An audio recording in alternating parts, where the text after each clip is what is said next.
Hi everybody, I'm John Lebeck here from Aetna Building Solutions, and I'm here today to talk about IDP Walnut, the newest addition to our IDP program.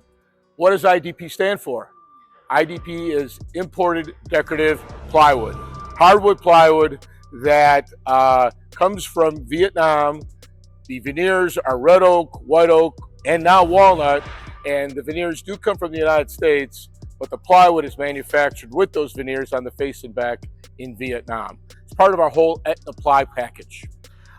So anyway, I'm very proud to finally tell you Walnut has arrived. We are really the only one stocking this product in the country.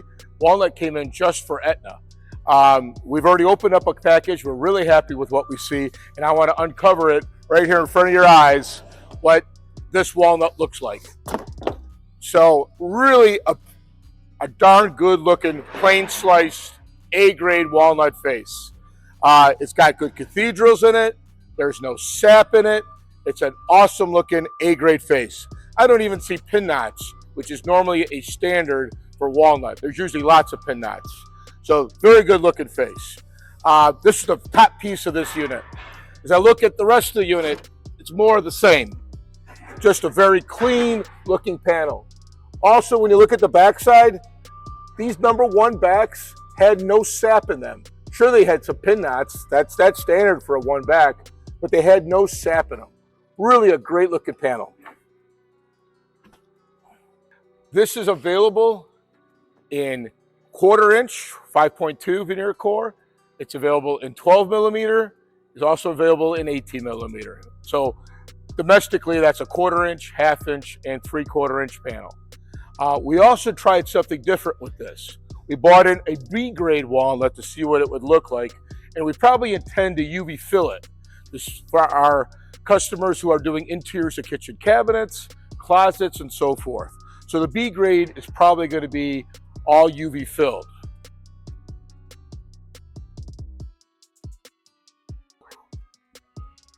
To explain what UV filled is, it's a finish that is applied to either the face and back or just the face, one-sided, and it's allowing you to sell a product that's already finished, already completed.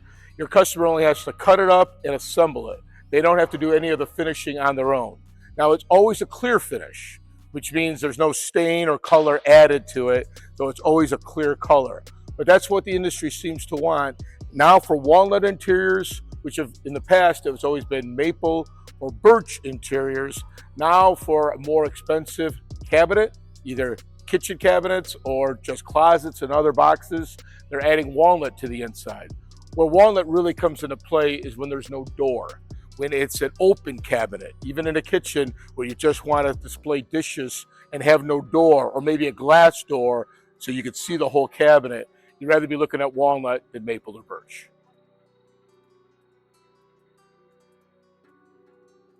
So they could finish it themselves. And really they probably want to stain and add a certain color. They want to, change up the look a little bit, change the shade, and they don't want to just put a clear finish on it.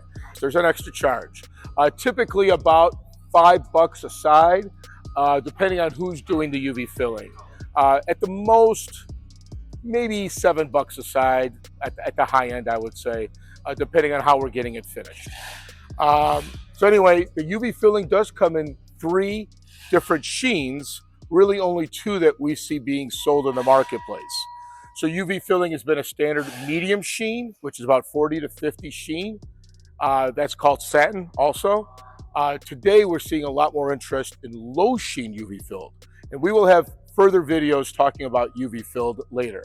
But a low sheen UV filled is about 20 to 30 sheen, and we're thinking about introducing more of that 2026. What that does is it's less shiny.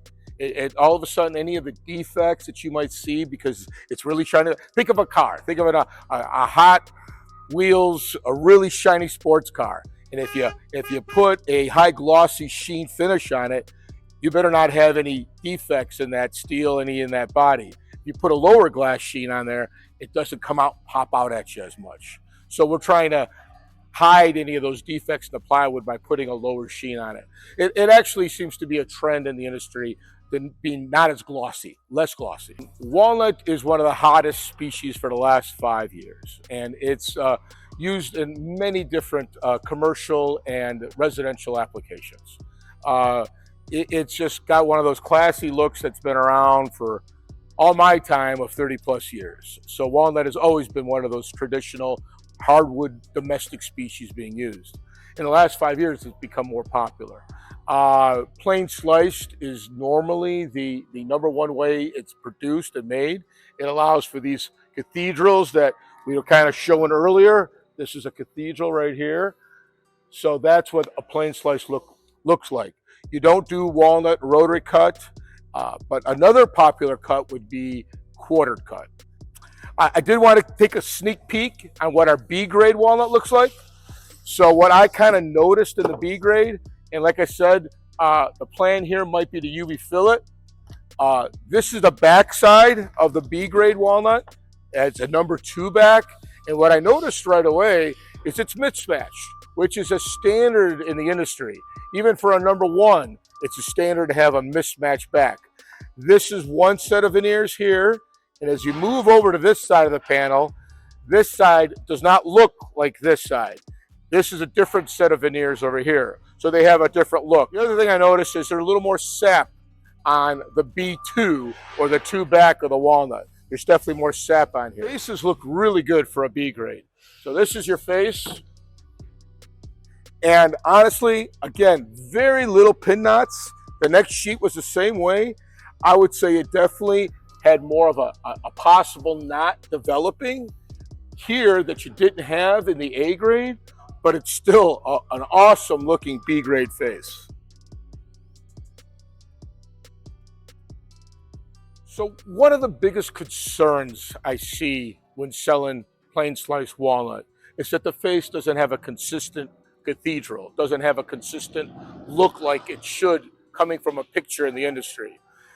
Everybody has an expectation, and let's look at a quick look of what something is in a book. Here's a picture of how plain sliced walnut looks like from a book. And in here you see consistent cathedrals repeating themselves across the 4-foot length of the panel. That is probably the number 1 complaint I would get, where all of a sudden the inventory they got from us doesn't have that same look. So far what I've seen good cathedrals in our IDP walnut. Here's kind of an old clue that I go by that I kind of, somebody taught me this once.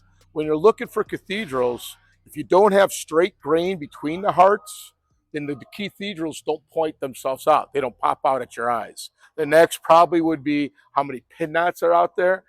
So far, I've been very happy with what I'm seeing in the IDP. The A grade has almost no pin knots, which is a shock, actually. And then lastly, the other concern I would have in selling walnut is sap. There should be 0 in a face. The back allows it really an unlimited amount. If you want to spell out, when we buy the material, we can spell out how much sap not to be allowed in the back. But in general, sap is allowed. A while ago, you asked me, what are the troubles that you run into when you're selling walnut? What's the troubleshooting? What happens? Honestly, just one came to my mind, and that is people want both sides to be equal. They think an A1 means it's an A face on both sides. It's not the truth. A 1 back is really 2 steps down in grade. It's like a C face, and the backs are usually nowhere near as good. Now, what I'm seeing in these IDP panels, so far, these 1 backs are really good. I'd put them at a B grade, maybe even a low A. You should always sand before you finish and always sand before you assemble. Yeah, sometimes customers feel this sanding is good enough and I could stain it right away and finish it, assemble, and no additional sanding necessary. Not true. I did see a couple things like here there's a little bit of a blemish of some sort. I'm not sure how it got there. I did notice that. I'll make us all aware of it. This will probably stand out, not a problem.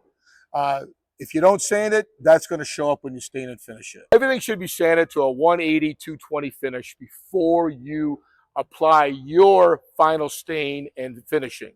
And this material doesn't come better than a 150 or maybe a 180 finish. They say 180, sometimes it doesn't get hit as hard. A mill or a manufacturer doesn't want to sand too much because if it does, then all of a sudden you can't do additional sanding on your own as a customer. The customer needs to be the final sanding.